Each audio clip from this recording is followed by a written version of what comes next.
अच्छा, होली की पूजा कैसे करते हैं? हाँ, पानी और जो भी पूरा दिन में वो धानी, खजूर, कैरी ये सब कुछ लेके उसमें होम में डालते हैं होली में। और नारियल, और कोई छोटा बच्चा अगर हुआ है तो उसका कोई कपड़ा। कहाँ पे, मतलब घर में ही होम करते हैं कि कहीं नहीं और नहीं नहीं, जाते हैं? बाहर होली में, होली में। अच्छा, जो जो सड़क पे आग हाँ लगाई जाती है, बड़ी हाँ हाँ, लंबी चौड़ी। वहीं पे वहीं पे। अच्छा अच्छा अच्छा। और फिर अगले दिन जब होली का उत्सव मनाया जाता है तब? हाँ, तब मैं वो पानी वहीं पे गर्म करके बच्चों को नहलाती हूँ घर में। वो रात का अच्छा। होता है ना होली का, उसमें। और और वो फिर रंगों से खेलते हैं, पानी से और रंगों से। रंगों से और पानी से खेलते हैं, ठीक है। जानवी। जी आचार्य जी, इसी प्रकार सब लोग रंग लगाते हैं, होलिका दहन मतलब पूजा करते हैं, और जैसे सब लोग होली मनाते हैं हम भी वैसे ही मनाते हैं। अच्छा, दहन में कैसे पूजा करते हैं बेटा? आचार्य जी, जैसे कॉलोनी में वो लकड़ियां वगैरह जलाई जाती हैं और फिर उसकी परिक्रमा की जाती है। जो पहले के समय में यज्ञ किया जाता था, अब आज तो उसका रूप अलग है। तो उसी प्रकार पूजा करते हैं और उसमें फसल या कचरा डला था यहाँ पर तो हाँ। तो इस तरह। ठीक है। वंदे मातरम नाम से एक आईडी है, वंदे मातरम। जी नमस्कार आचार्य जी। जी। हाँ, तो यहाँ पे हमारी तरफ होली थोड़े अलग तरीके से मनाते हैं। जैसे कि क्या कहते हैं, एक सामूहिक रूप से गांव में एक स्थान पे होली रख लेते हैं। जैसे सभी लोग इकट्ठी करके लकड़ियां रखते हैं। हम्म। तो वहां पे क्या होता है, होली जलाने के लिए एक व्यक्ति गांव में से, पहले क्या होता था कि गांव में से कोई सज्जन व्यक्ति रखते थे। हम्म। जैसे कि कोई बुजुर्ग हो गए, या क्या कहते हैं गांव में कोई पुरोहित होते हैं, या उनको ले लिया। लेकिन आज के समय में ऐसा नहीं है। आज के समय में तो कोई भी आ जाता है, कोई भी आग लगा के चला जाता है। तो उसमें क्या है, जब अग्नि उसमें दी जाती है तो वहां से अपने घर लेके आते हैं, अपने घर पे जो बनाते हैं। 4-6 कंडे जो रखते हैं लोग, उसमें अपनी अग्नि देते हैं, फिर उसमें बाल भूंजते हैं और क्या कहते हैं, चने भूंजते हैं। और वो अच्छा, फिर चने अपने और आपस। बाल। अच्छा, चले चने और बाल भुने जाते हैं और भून के उसे खाते हैं। हाँ, खाते हैं, खुद खाते हैं, और अपने जैसे अपने आस पड़ोस में लोग होते हैं तो उनमें बांटते हैं उसको ले जाके। सबसे मतलब मिलने के लिए जाते हैं, वही लेके हम्म। जाते हैं। वो भुने हुए चने और गेहूं। ठीक है। हाँ, और फिर उसके बाद अगले दिन उससे गुलाल से रंगों से होली खेलते हैं। ठीक है। अच्छा, वो उससे काले तेल से भी खेलते हैं आपके यहाँ? नहीं नहीं, हमारे यहाँ ऐसा नहीं होता। अच्छा अच्छा, और कीचड़ से? ये तो सारा कुछ होता है। कीचड़ से, गोबर से, बहुत बहुत कुछ गोबर होता है। गोबर से, लेकिन हम थोड़ा कीचड़ उससे से। अलग हैं। अच्छा अच्छा, नहीं मतलब आपकी बात नहीं कर रहा हूँ मैं, पूरे नहीं, समाज हाँ, की बात कर रहा हमारे इलाके में ऐसा बहुत होता हूँ। और है। जूता चप्पल बजता है? नहीं, जूता चप्पल तो नहीं बचता। अच्छा, ठीक जूता चप्पल तो नहीं बचता, लेकिन बाकी तो सारा काम होता है। है। नीरज गोयल जी। हाँ आचार्य जी नमस्ते। हमारे जी। यहाँ गांव में लकड़ी उपले ये सारी चीज इकट्ठी की जाती हैं। फिर महिलाएं, मतलब कल को महिलाएं सब जाएंगी, उसके फेरे लगाएंगी, चारों तरफ घूमेंगी, पूजा करेंगी। और उसके बाद फिर पंडित जी से जो समय निकालेंगे, उस समय पे उसके अंदर होलिका दहन किया जाएगा। उस होलिका दहन के अंदर गेहूं की बालें भूनी जाएंगी, और उनको भून करके फिर सब बुजुर्गों को, अपने गांव में जो हम होते हैं, मोहल्ले में, पड़ोस में, गांव में, तो जो जो हमारे चुनिंदा लोग होते हैं उनको जो दी जाएंगी और उनसे राम राम करी जाएगी। और फिर अगले दिन ये काम कल हो जाएगा, और फिर परसों को रंग खेला जाएगा। ठीक है। जी। ठीक है नीरज जी। और राजेश परिहार जी। जिस दिन होली रहता है उससे पहले वाला रात को हम लोग सामूहिक तौर पे पूरा गांव इकट्ठा होते हैं। और एक हम लोग का गांव का उसको बोलते हैं, नाया बोलते हैं। तो वही एक खास तरह का लकड़ी ला के गाड़ते हैं, और वहाँ पे बहुत सारा लकड़ी जमा करके आग जला के और उसको फरसे से काटते हैं। फिर उसके बाद पूजा करते हैं। उसके बाद उसको सभी के माथे में तिलक टीका लगाया जाता है। जी नितिन जी। आचार्य जी प्रणाम। हाँ। हाँ, जी। आचार्य जी, हमारे यहाँ कैसे खेली जाती है हमें नहीं पता, लेकिन हम जैसे खेलते हैं तो हम ये जो ये दहन वगैरह होता है, हम इन चीजों में कोई भाग नहीं लेते, ना हम कोई इनमें हिस्सा लेते हैं। क्योंकि ये आज ज्यादातर तो ये कचड़ा ही जलाते हैं सर, गुरु जी। घरों का कचरा इकट्ठा कर लेंगे, कचरा जलाते हैं। तो हम इन चीजों को नहीं मानते, ना हम इनमें भागीदार बनते हैं। हमारा होली का त्योहार है, जो भी बनता है घर में खाना वो माँ बाप के पास तक जाता है, उन्होंने खा लिया, हमारे सब देवी देवता खुश हो गए। उसके बाद हम अपने घर में खाते हैं। मीट मछली दारू मदिरा ऐसी किसी चीज का कोई सेवन नहीं है परिवार में किसी का। हम लोग अपना साफ सुथरा खाना बनाते हैं, भुजिया बनाते हैं, कचौरी वगैरह बनाते हैं या आलू पूरी बनाते हैं, अपना घर में खाते हैं, गुलाल से होली खेलते हैं, माँ बाप के साथ होली खेलते हैं, भाइयों के साथ खेलते हैं। इसके अलावा बाहर किसी कहीं नहीं जाते, क्योंकि लोग बाग भांग वगैरह दारू वगैरह पीते हैं, हमें अच्छा नहीं लगता। हम साफ सुथरी होली बनाते हैं। चलिए, जो अब तक बताया गया है, जितना अब तक बताया, जैसे नितिन जी ने बताया है और नितिन जी के अलावा कई एक लोगों ने बताया, इन्हें छोड़ के अगर किसी के यहाँ विशेष इसके अलावा कोई तरह की होली मनाई जाती है तो वो बता दें। भाई जी हमारे यहाँ तो हवन से ही होली करते हैं। ठीक है, कैसे होली मनाते हैं? जी हमारे यहाँ तो होली के 1 महीना पहले से ही ना कीचड़ वचड़ भर के ऐसे हड़िया में सबके द्वार पर ही पटक देते हैं। ये तरीका है। और जैसे जैसे आप लक्कड़ उक्कड़ या कुछ भी लकड़ी रखे रहो ना, तो उसे उठा ले जाते हैं, या किमारा तक भी उठा ले जाते हैं। जैसे आप सरसों रखी रहे तो ये भी उठा ले जाते हैं। नाली का कीचड़ लैट्रिन ये सब हड़िया में पटक के या द्वार के सामने फेंक देते हैं ताकि चिल्लाए, फिर बोलते हैं होली है। वाह, ये बढ़िया होली है जी। ऐसे ही। और शराब वराब पी के फिर नाचते हैं। संक्षेप जी। राखी जी आप बता दीजिए। हाँ, हमारे यहाँ तो जलाते तो है ये होली, लेकिन उसमें कचरा दुनिया भर का कहाँ का, और जो पकवान वगैरह बनते हैं वो भी उसमें ले जाकर डालते हैं। पापड़ चिप्स गुजिया वगैरह जो भी कुछ बनता है वो सब ले जाके उसमें पूजा के टाइम पे डालते हैं उसमें। और दूसरे दिन तो रंग होता है, लेकिन उसके दूसरे दिन जो है कपड़ा फड़ होली होती है यहाँ पर, वो बहुत खेलते हैं लोग यहाँ। और लेडीज तो कोई बाहर निकलती नहीं उस दिन, इसी वजह से। और जिस दिन रंग भी होता है तो उस दिन दारू पीकर और डीजे बजाकर और खूब नॉनवेज वगैरह खूब बनता है इधर, और फिर होली होती है। आप कहाँ से बोल रही हैं? प्रयागराज से। आगरा से, प्रयागराज से। जी। अच्छा जी, कौन बोल रहे थे? हाँ जी, आगरा जी। आचार्य जी एक बार बात सुनिए प्लीज। हाँ बताइए। आचार्य जी, हमारे गांव में रात को होली का दहन होता है। उसमें लोग बाल भूने और वो अपने घर में ले जाके रख देते हैं। अच्छा। उसके बाद सुबह गांव में पूरा गांव के लोग इकट्ठे होते हैं। और वैसे तो लोग ये कीचड़ वगैरह तो लोग अलग खेलते ही है, लेकिन एक समाज में समुदाय है आर्य समाज, वो पूरा गांव इकट्ठा होकर हवन करते हैं। और हवन करने के बाद में पूरे गांव की परिक्रमा करते हैं और होली खेल के प्रसाद बांट देते हैं। हमारे यहाँ पे ऐसे होता है। बाकी और लोग जो नशेड़ी लोग हैं वो हुड़दंग भी करते हैं, लेकिन आर्य समाज हमारे यहाँ पे होली दिवाली हर 6 महीने में हवन करता है पूरा गांव इकट्ठा होकर। अच्छा चलिए, अब जो बातें हो रही हैं वो सब रिपीटेड हो रही हैं। मैंने कहा था कोई नई बात हो तो बता दीजिए, तो नई बात तो कोई नहीं आ रही है, वही जो कि त्यों बात आ रही है। चलिए समाधान पक्ष की ओर चलते हैं। आइए एक बार फिर से मंत्र पाठ करते हैं। ओम विश्वानि देव सवितर्दुरितानि परासुव यद भद्रं तन्न आसुव। ओम शांति शांति शांति। देखिए, अमूमन एक ही तरह की होली पूरे देश में मनाई जाती है, और वो क्या होली है मैं बता देता हूँ। होली का तरीका ये है, कुछ लोग होली वाले दिन उपवास रखते हैं, कुछ लोग उपवास नहीं रखते। चाहे उपवास रखें चाहे उपवास ना रखें, रात्रि में कुछ पूजा सामग्री लेकर और उसके साथ में कुछ नए अन्न जो आते हैं, आजकल जो नया अन्न आता है वो गेहूं चना और जौ मुख्य रूप से है।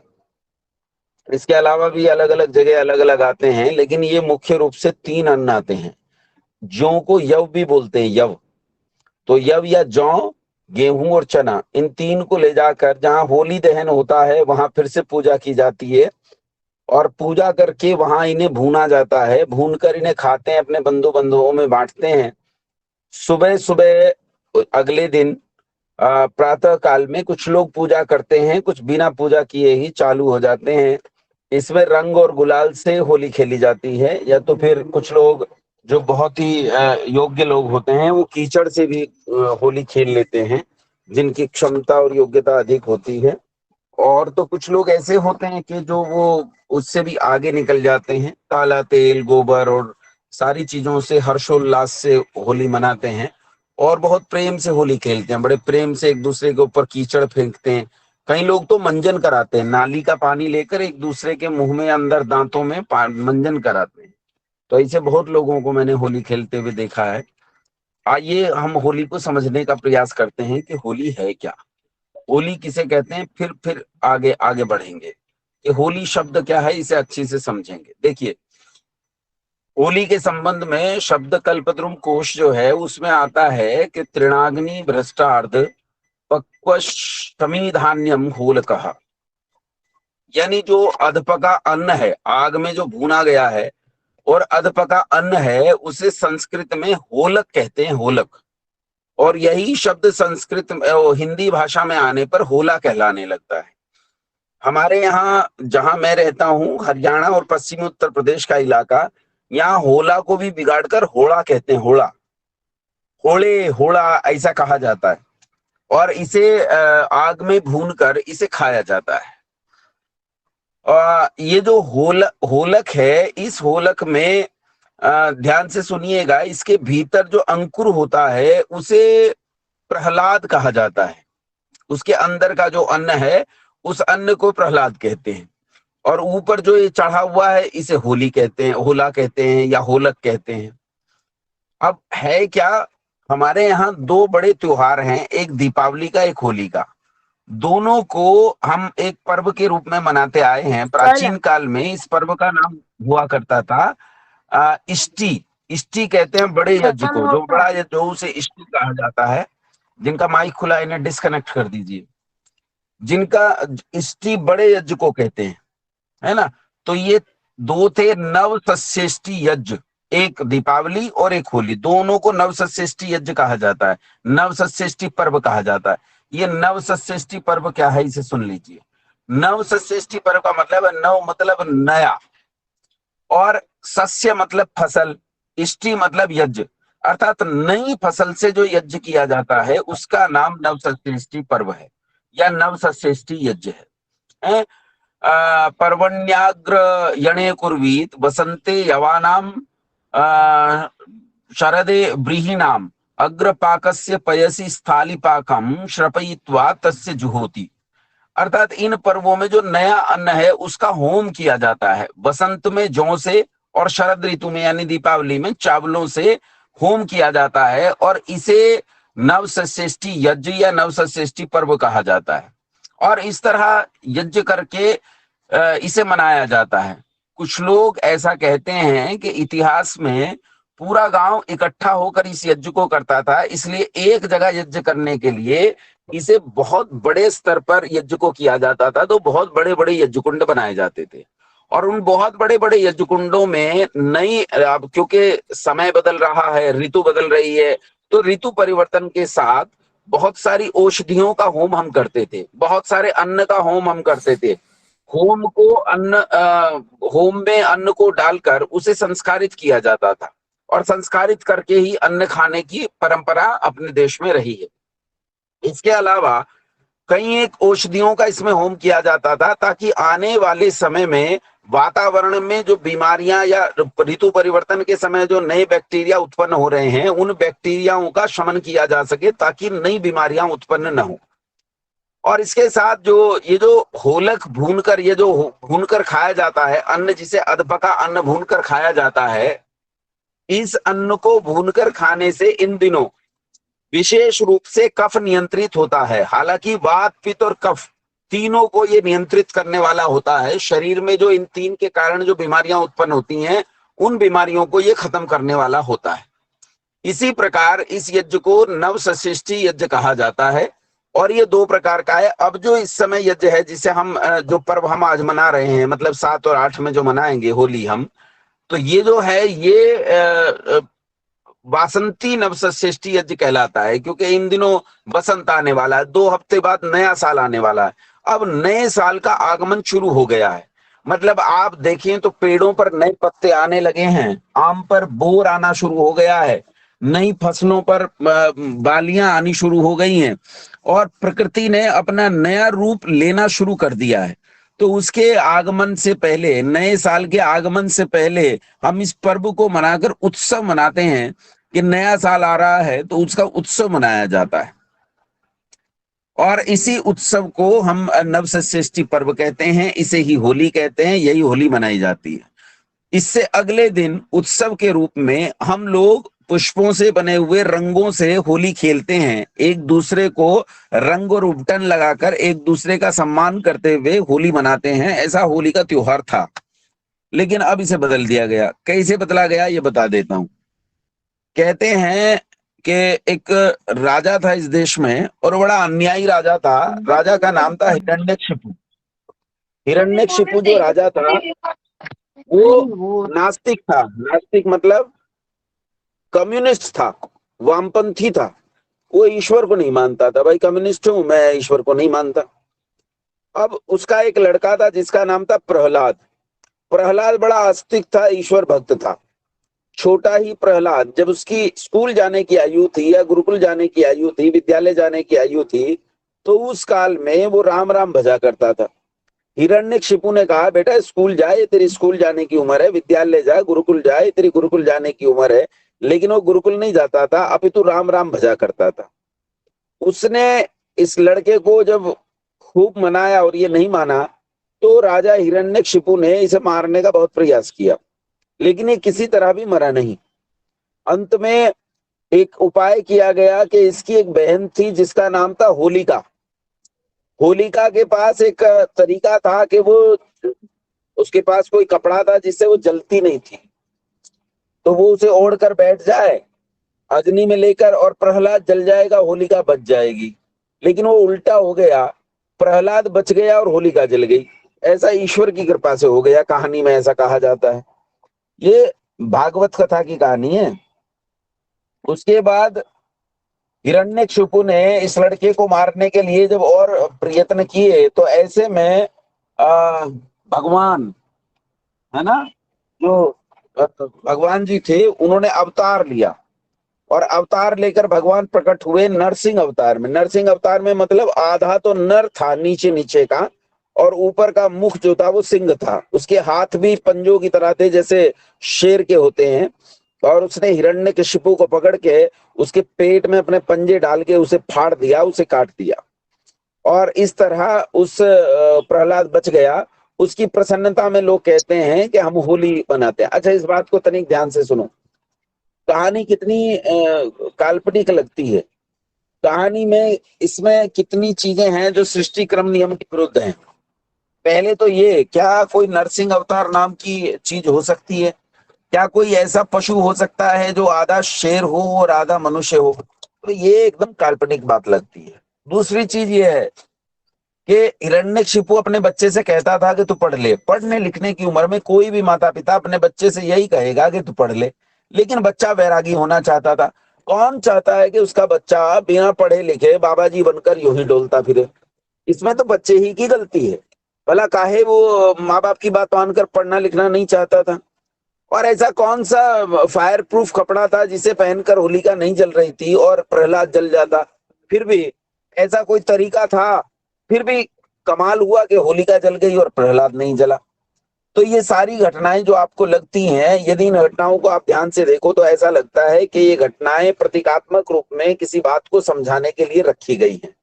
शायद होलिका, जो मैंने आपको बताया कि होलक जो है वो जो अंदर बीज होता है उसे प्रहलाद कहते हैं, और उसके बाहर का जो आवरण होता है उसे होलक कहा जाता है, या कहिए उसे होलिका कहा जाता है। तो जब आग में जलाया जाता है तो होलिका जल जाती है और अंदर का बीज शेष रह जाता है, और बीज अधपका होकर हमारे लिए रोगों का शमन करने वाला बन जाता है। शायद इसे ही प्रतीकात्मक रूप में समझाने के लिए ऐसी कोई कहानी बुनी गई। न जाने क्यों बुनी गई, न जाने कि इसकी क्या आवश्यकता थी, सीधा भी समझाया जा सकता था। लेकिन अब ये तो भागवत कथा का रचने वाला बोबदेव जाने कि उसने ऐसा अलंकार पूर्ण वर्णन यहाँ क्यों किया, ऐसी आख्यायिका क्यों दी। लेकिन कहने का अर्थ ये है कि इस आख्यायिका में भी यदि कोई सिद्धांत है, कोई शिक्षा है, तो शिक्षा को मान लेने में कोई दिक्कत नहीं है। तो यहाँ जो होली मनाई जाती है, उस होली में आजकल जो चल रहा है, उस चलने में आप लोगों को और हम लोगों को एक प्रयास करना चाहिए कि जो गंदगी है उस गंदगी से बचने की कोशिश करनी चाहिए और होलिका के वास्तविक स्वरूप में होली को मनाना चाहिए।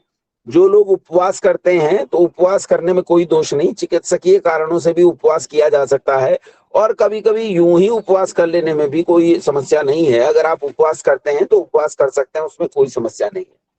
लेकिन इसके अलावा आप लोग अपने जैसे वो जो होली जलती है, प्रयास तो ये कीजिए सारे गांव को समझाकर वहां बड़ा हवन कर सकें। लेकिन अगर बड़ा हवन वहां नहीं कर सकते तो कम से कम अपने घरों में हवन करें और अपने घरों में जो हवन करते हैं उसमें पशुओं का शोच यानी उपले वगैरह ना जलाएं। उसमें अच्छी आम की लकड़ियां, चंदन की लकड़ियां डालकर अच्छे से होम करें और उसी में आप अपने बाद में जो ये चना है, जौ है या गेहूं है, इनकी बालियों को भूनकर आप खा सकते हैं, जैसी हमारे यहाँ परंपरा है। और जब त्योहार में अगले दिन रंग से खेला जाता है त्योहार, तो रंग से खेलते हुए भी त्योहार को ये ध्यान रखें कि रंग से खेलते हुए गंदगी ना फैलाएं। गंदगी जैसे इसमें स्त्रियों को छेड़ा जाता है या स्त्रियों के साथ बिल्कुल मिसबिहेव किया जाता है, गंदा बर्ताव किया जाता है, वो बर्ताव हम ना करें। इसके अलावा जो गोबर, कीचड़ और गंदगी का प्रयोग किया जाता है, वो गंदगी का प्रयोग, कीचड़ का प्रयोग हम ना करें। जिनका माइक खुल जाता है ना, तुरंत से डिस्कनेक्ट कर दिया कीजिए, वो खामखाम मन मस्तिष्क को भटका देते हैं। इसके अलावा बंधुओं, ये जो नवसंश्रेष्ठी पर्व है, इस नवसंश्रेष्ठी पर्व की परंपरा को अपने देश में खड़ा करने का प्रयास करना चाहिए। प्रयास करना चाहिए कि अपने देश में जो परंपराएं जिस रूप में थी उसी रूप में उन परंपराओं को मनाने का प्रयास करें। वो जो भिन्न स्वरूप आजकल बन गए हैं, बुरे स्वरूप आजकल बन गए हैं, उन बुरे स्वरूपों के कारण सारी दुनिया में हमारी बेइज्जती होती है, तो उस बेइज्जती से बचने का प्रयास करना चाहिए। जैसे होली में जो गंदगी मचाई जाती है, इस गंदगी से जितना हो सके उतना अपने समाज को, अपने बच्चों को बनाने का प्रयास करें। जितना हो सके उतना कोशिश करें कि इससे बचा जा सके। अच्छा, एक चीज मैं आप सबको कहता हूं कि तनिक इस ये जो कहानी है, इस कहानी को तनिक समझने का प्रयास करें। ये जो हिरण्यकशिपु और प्रहलाद की जो कहानी है और होलिका की जो कहानी है, इसमें हम यदि सावधानी पूर्वक देखें तो हिरण्यकश्यप एक अन्यायकारी राजा है जो नास्तिक है, कम्युनिस्ट है, वामपंथी है, और प्रहलाद एक आस्तिक बच्चा है जो आस्तिक है, ईश्वर भक्त है, ईश्वर को मानता है। यदि हम समाज को देखें तो हमारा सारा समाज आज हिरण्यकशिपु बना हुआ है। कौन ईश्वर को मानता है? और जो लोग ईश्वर को मानते भी हैं वो क्या सच में ईश्वर को मानकर उसको मानने का जो तरीका है उस तरीके पर चल रहे हैं? यदि हम समाज को देखें तो समाज में सभी ये धन दौलत और जितना ऐश्वर्य फैला हुआ है, इस ऐश्वर्य के पीछे वो अपने सिद्धांतों को तिलांजलि देते हुए आगे बढ़ रहे हैं। भाई आप लोग ध्यान नहीं दे रहे हैं, इतने सारे आप लोग हैं यहाँ संयोजक, और कोई माइक खोल लेता है, थोड़ी देर तक कक्षा डिस्टर्ब रहती है, तो आप थोड़ा सा ध्यान रखें, ऐसा ना होने दें, प्रयास करें इसे बचाएं। तो पूरा देश में ये कह रहा हूं कि हिरण्यकश्यप बन गया है। जैसे हिरण्यकशिपु जो है वो धन दौलत वैभव सत्ता इन सब के पीछे पागल हो गया था, वैसे ही यहाँ भी समाज में सब लोग इसी लालच में, कंचन में, कामनी में बुद्धि खोकर लगे हुए हैं। और देश के जो राष्ट्रीय हित हैं, उन राष्ट्रीय हितों से हम बहुत दूर चले गए हैं। शायद उन राष्ट्रीय हितों की ओर हमारा ध्यान ही नहीं है। हम सारे देश में देखते हैं कि संसद में हमें प्रहलाद दिखाई नहीं देते जो देशभक्त हों, समाज में हमें प्रहलाद दिखाई नहीं देते जो समाज भक्त हों, हमें दफ्तर में जाने पर ऐसे निष्ठावान ईमानदार प्रहलाद दिखाई नहीं देते जो अपने निष्ठा और ईमानदारी से अपने समाज की क्रियाओं को चला रहे हों, हमें परिवार में ऐसे प्रहलाद दिखाई नहीं देते जो माता पिताओं का संरक्षण कर, अपने बालकों का संरक्षण कर, उन्नति के मार्ग को प्रशस्त करें, परिवारों का भला करें। आज ऐसे हिरण्यकशिपु हैं जिन हिरण्यकशिपुओं के कारण माता पिता अपने घर द्वार से बेघर होकर वृद्धाश्रमों में रह रहे हैं। आज ऐसे हिरण्यकशिपुओं से समाज भर गया है जिनके कारण आज ऐसी संतान पैदा हो रही हैं जिनके माता पिता नहीं और जिनके लिए अनाथालय खोला जा रहा है। भारत एक ऐसा देश था जिसने दुनिया को परिवार दिया, जिसने दुनिया को परिवार जैसी संस्था दी, लेकिन वो परिवार जैसी संस्था आज नष्ट हो रही है, वो फैमिली जैसी संस्था आज नष्ट हो रही है। दुनिया में जंगलियों, जाहिलों और ऐसे ही लोगों का राज था जो केवल कबीलों में रहते चले आए। सभ्यता और संस्कृति देने वाला भारत आज हिरण्यकशिपुओं से भर गया है। पूरे देश में चारों ओर हिरण्यकशिपु दिखाई देते हैं। हमें आर्थिक क्षेत्रों में हिरण्यकशिपु दिखाई देते हैं, औद्योगिक क्षेत्रों में हिरण्यकशिपु दिखाई देते हैं, हमें राजनीतिक क्षेत्रों में हिरण्यकशिपु दिखाई देते हैं, हमें परिवारों में, फैमिलियों में हिरण्यकशिपु दिखाई देते हैं। हम ये नहीं समझते हैं कि हमारा यह जीवन बहुत लंबा चलने वाला नहीं है। संसार परिवर्तनशील है। हमारा यह जीवन, हमारा यह शरीर, हमारा यह जिस पर हम अहंकार करते हैं, यह सब कुछ क्षणभंगुर है। एक दिन यह नष्ट हो जाएगा। यह किसी काम नहीं आने वाला है। काम आएगा केवल धर्म। यदि हम धर्म का कार्य करेंगे तो यह धर्म ही हमारे साथ जाने वाला है। यदि इस बात को मानकर जीवन में अपना लिया जाए तो सच कहिए, ये सारे हिरण्यकशिपु प्रहलादों में तब्दील हो जाएंगे। लेकिन आज हम प्रहलादों में बदलना भी नहीं चाहते। चारों ओर प्रहलादों का अभाव दिखाई देता है। तो बंधुओं, आओ मिलकर प्रयास करें। इस पर्व पर हम शपथ लें। इस पर्व पर हम ये सोचें कि कैसे इस देश को प्रहलादों से भर दें, कैसे इस देश में जो प्रहलाद हैं, ईश्वर भक्त लोग हैं, जो धार्मिक लोग हैं, उन धार्मिक लोगों की जो घनत्व है, उस घनत्व को कैसे अधिक से अधिक बढ़ाएं। यही एक तरीका है इस त्योहार को अच्छे से मनाने का। और इस त्योहार को केवल हम अपने परिवार, अपने समाज तक सीमित ना रखें, केवल अपने देश तक सीमित ना रखें, अपितु इस देश की जो भावना है वसुधैव कुटुंबकम की, उस भावना तक लेकर जाएं। एक छोटी सी कहानी बताता हूं आपको। सावधानी जरूर बरतनी चाहिए। सावधानी बरते बिना भी काम नहीं होता है। एक कहानी बताता हूं आपको। एक बिच्छू नदी में तैर रहा था और एक साधु इस बिच्छू को तैरते हुए देखकर सोच रहा था, मतलब तैरते नहीं बल्कि डूबते उतरते हुए देखकर सोच रहा था कि बिच्छू इस नदी में डूबकर मर जाएगा। उसने बिच्छू को अपनी हथेली पर रख लिया ताकि वो इसे इस नदी से निकालकर इसकी जान बचा सके। लेकिन जैसे उसने बिच्छू को हथेली पर रखा तो बिच्छू ने उसकी हथेली पर काट खाया। अब जहर के प्रभाव से उसका हाथ में भयंकर पीड़ा होने लगी और बिच्छू उसके हाथ से छूट गया। फिर से नदी में गिर गया, फिर से डूबने लगा। सज्जन व्यक्ति ने, साधु ने इसे फिर से सहारा देना चाहा और फिर इसे हथेली पर ले लिया। लेकिन फिर इसने डंक मारा, फिर इसने डस लिया। और ऐसा इस साधु ने कई बार किया, लेकिन इस बिच्छू ने हर बार इसका यही परिणाम दिया। किसी ने साधु से पूछा कि जब बिच्छू तुम्हें इतना काट रहा है तो तुम इसे छोड़ क्यों नहीं देते? लेकिन साधु ने इसका बहुत अच्छा जवाब दिया। साधु ने कहा कि देखो, बिच्छू का अपना स्वभाव है, वो अपना स्वभाव नहीं छोड़ता है, और मेरा अपना स्वभाव है, मैं अपना स्वभाव क्यों छोड़ दूं? मैं साधु हूं तो मैं साधुता ही क्यों छोड़ दूं? ये बिच्छू है, अगर ये अपना जहरीला स्वभाव नहीं छोड़ रहा तो मुझे भी साधुताई नहीं छोड़नी चाहिए, इसलिए मैं साधुताई नहीं छोड़ूंगा। तो इस कहानी को सर्वांश में लेने की आवश्यकता नहीं। इतना तो ध्यान जरूर रखें कि जो बदमाश हैं, गुंडे हैं, वो समाज को हानि देने वाले हैं। यदि आप साधु सज्जन बने रहेंगे तो उसका बड़ा परिणाम खतरनाक होगा। लेकिन सज्जनों के साथ सज्जनों जैसा व्यवहार हमेशा करते रहना चाहिए, वहां साधुताई नहीं छोड़नी चाहिए। हाँ, बिच्छुओं का हमेशा दमन करना चाहिए। अभी देखिए तो क्या हुआ पिछले एक हफ्ते में। कुछ दिन पहले तुर्की नाम का एक देश, जिसमें भयंकर भूकंप आया और भूकंप में बहुत बड़ी संख्या में जनहानि और धनहानि हुई। ऐसे में भारत ने अपने धुर विरोधी तुर्की के लिए ऑपरेशन दोस्त चलाया। उसके लिए दवाइयां भेजी, रसद भेजी, अन्न भेजा, कपड़े भेजे, सब भेजा जो भेज सकते थे। अपनी सेना भेजी, पुलिस भेजी, सब भेजा। अपने रेस्क्यू करने वाले पूरे के पूरे अभियान और दल चलाए। लेकिन परिणाम क्या निकला? अभी 3 दिन पहले पाकिस्तान और भारत के बीच में जो जम्मू कश्मीर मुद्दा है, उस पर तुर्की ने भारत का पुरजोर विरोध किया, अर्थात भारत की पीठ में छुरा भोंका। हमें हमेशा ध्यान रखना चाहिए कि बिच्छू का स्वभाव काटने का होता है, उस बिच्छू से हमेशा सावधान रहने की जरूरत है। हम ये भूल गए कि कैसे नुपुर शर्मा वाले केस में 57 देश एकजुट हुए थे, कैसे उन 57 देशों ने एकजुट होकर विरोध किया था और हमने उन बिच्छुओं को हथेली पर रखकर पार करने की सोची। ऑपरेशन दोस्त चलाया, करोड़ों नहीं अरबों रुपए का हमने व्यय किया। अरबों रुपए के व्यय का परिणाम क्या निकला? बिच्छू ने फिर से डंक मारा। तो बंधुओं, इसलिए हमेशा प्रयास करें कि हम अपने बीच में प्रहलादों की संख्या बढ़ाएं, लेकिन वो प्रहलाद सिद्धांतों को जरूर जानते हो। वो ऐसे साधु न हो कि बार बार काट रहा है तब भी वो ध्यान नहीं दे रहा कि यह बिच्छू कभी भी सुधरने वाला नहीं है। उस बिच्छू का हमेशा ध्यान रखना चाहिए।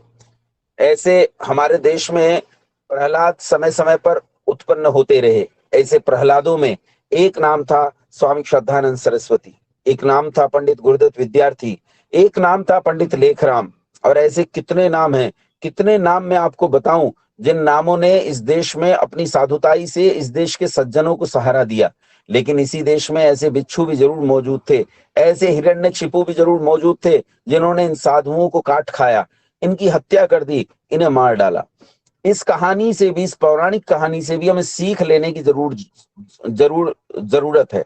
मैं आप लोगों से ये कहना चाहूंगा कि होली का जो वास्तविक त्योहार है, उस वास्तविक त्योहार में अच्छे से पकवान बनाएं, अच्छे से मिठाइयां बनाएं, उन्हें खाएं, खूब त्योहार को उत्सव के साथ मनाएं।